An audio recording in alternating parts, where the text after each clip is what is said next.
रानी Mary चाहती थीं कि पूरे इंग्लैंड में सिर्फ एक ही धर्म हो, लेकिन लोगों ने उसकी यह बात मानने से साफ इनकार कर दिया था। इससे नाराज होकर रानी ने उनकी बात न मनाने वालों को मौत की सज़ा दे दी थी। वह ऐसे लोगों को जिंदा भी जला देती थी।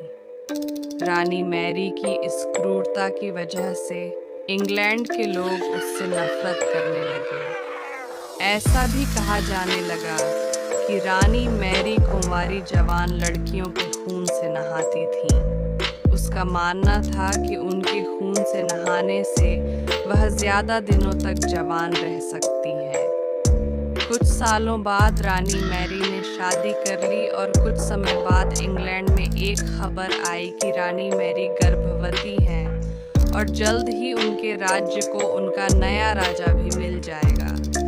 इस बात से हर सभी खुश हुए, लेकिन उस समय रानी मैरी के साथ बहुत ही अजीब घटना हुई। उनके गर्भ से किसी भी बच्चे का जन्म नहीं हुआ, बल्कि कुछ ही महीनों के बाद रानी मैरी का पेट फिर से सामान्य हो गया। वहाँ के ओझा लोगों ने अपनी तंत्र विद्या से बताया कि रानी मैरी के गर्भ में कोई बच्चा नहीं बल्कि एक भूत आकर निवास करता है।